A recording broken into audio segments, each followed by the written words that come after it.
السلام علیکم ورحمۃ اللہ۔ میرے دوستوں اور میرے بزرگوں اور میری بہنوں، آج آپ کے سامنے یہ مسئلہ بیان کروں گا کہ اہل بدعت کی نشانی کیا ہے، اہل بدعت کی کیا نشانی ہے۔ تو میرے بھائیوں، اس مسئلے میں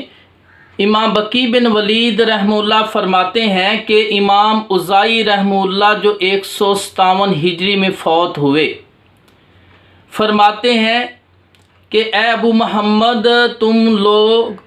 ان لوگوں کے بارے میں کیا کہتے ہیں جو اپنے نبی صلی اللہ علیہ وسلم کی حدیث سے بغض رکھتے ہیں؟ میں نے کہا یہ برے لوگ ہیں، کوئی بھی ایسا بدعتی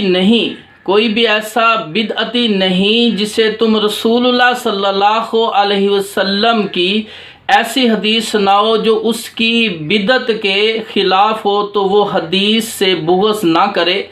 یعنی حدیث سے ہر بدعتی بغض رکھتا ہے۔ الطیوریات جلد نمبر 4 صفحہ نمبر 1378 اور حدیث نمبر روایت نمبر 1344 و سندہ حسن۔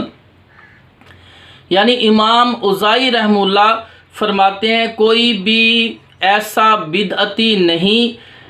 جسے تم رسول اللہ صلی اللہ علیہ وسلم کی ایسی حدیث سناؤ جو اس کی بدعت کے خلاف ہو تو وہ حدیث سے بغض نہ کرے، یعنی بدعتی بندہ جو ہوتا ہے وہ حدیث سے بغض رکھتا ہے جب کوئی ایسی صحیح حدیث سنائی جائے جو اس کی بدعت کے خلاف ہو۔ تو میرے بھائیوں، اسی طرح امام قتیبہ بن سعید رحمۃ اللہ فرماتے ہیں کہ جب تم کسی شخص کو دیکھو کہ وہ اہل حدیث سے محبت رکھتا ہے، جیسے امام یحییٰ بن سعید قطان، عبد الرحمن بن مہدی، امام احمد بن حنبل، اسحاق بن راہوے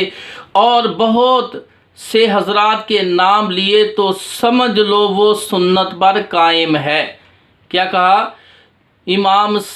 قتیبہ بن سعید رحمۃ اللہ فرماتے ہیں کہ جو اہل حدیث سے محبت رکھتا ہے سمجھ لو کہ وہ سنت پر قائم ہے،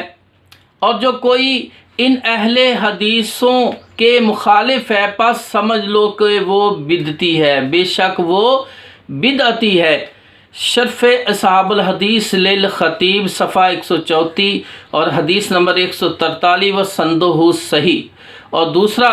نسخہ جو ہے اس کا صفحہ نمبر 40 ہے۔ تو میرے بھائیوں، امام قتیبہ بن سعید رحمۃ اللہ فرماتے ہیں جو اہل حدیث سے محبت رکھتا ہے سمجھ لو کہ وہ سنت پر قائم ہے، اور جو کوئی اہل حدیثوں کے مخالف ہے بے شک وہ بدعتی ہے۔ تو میرے بھائیوں، پتہ چلا کہ اہل بدعت جو حدیث سے بھی بغض رکھتے ہیں اور اہل حدیث سے بھی بغض رکھتے ہیں۔ تو میرے بھائیوں، اسی طرح امام جعفر بن محمد بن سنان واسطی رحمۃ اللہ فرماتے ہیں کہ میں نے امام احمد بن سنان قطان رحمۃ اللہ سے سنا، وہ فرماتے ہیں کہ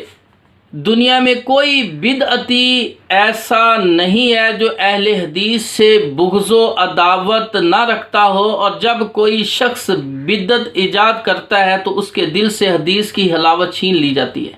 جب کوئی بدعت ایجاد کرتا ہے حدیث سے محبت اس کے دل سے چھین لی جاتی ہے، یعنی دنیا میں کوئی بدعتی ایسا نہیں ہے جو اہل حدیث سے بغض و عداوت نہ رکھتا ہو۔ تو امام احمد بن سنان قطان رحمۃ اللہ کے فرمان سے بھی یہ ثابت ہوا، یہ امام 259 ہجری کے ہیں، وہ بھی فرما رہے ہیں کہ بدعتی بندہ اہل حدیث سے بغض رکھتا ہے، اہل حدیث سے بغض رکھتا ہے اور حدیث سے بغض رکھتا ہے۔ تو میرے بھائیوں، امام احمد سنان قطان کے اس قول سے بھی پتہ چلا کہ بدعتی کی نشانی کیا ہے، کہ وہ حدیث سے اور اہل حدیث سے بغض رکھتا ہے۔ اسی طرح پیران پیر شیخ عبد القادر جیلانی رحمۃ اللہ علیہ غنیۃ الطالبین کے اندر فرماتے ہیں، اور جتنے بھی ترجمے ہیں مولوی شمس بریلوی کا، محمود احمد دیوبندی کا، اسی طرح مولانا مولوی عبد الحکیم سیال کوٹی کا، تو اس میں فرماتے ہیں فارسی میں جو ترجمہ ہے الغنیہ مترجم فارسی مطبوعہ مرتضوی دہلی صفحہ 198 میں لکھتے ہیں پس نشان اہل بدعت عیب کردن است در اہل حدیث، یعنی اہل بدعت جو ہے اہل حدیث سے بغض رکھتے ہیں۔ اہل بدعت کی نشانی کیا ہے کہ وہ اہل حدیث سے بغض رکھتے ہیں۔ تو میرے بھائیوں، یہ میں نے اولیاء اللہ سے، تابعین تبع تابعین سے اور بعد والے اولیاء اللہ سے یہ بات بیان کی ہے کہ وہ کہتے ہیں کہ بدعتی کی نشانی یہ ہے کہ وہ اہل حدیث سے بغض رکھتے ہیں اور حدیث سے بغض رکھتے ہیں۔ حدیث اور اہل حدیث سے بغض رکھنے والے بدعتی ہیں، یہ بدعتیوں کی نشانی ہے۔ اللہ پاک ہمیں سمجھنے کی توفیق عطا فرمائے اور کتاب و سنت پر عمل کرنے کی، حدیث پر اور محمد صلی اللہ علیہ وسلم کی تقلید کرنے کی توفیق عطا فرمائے۔ وآخر دعوانا ان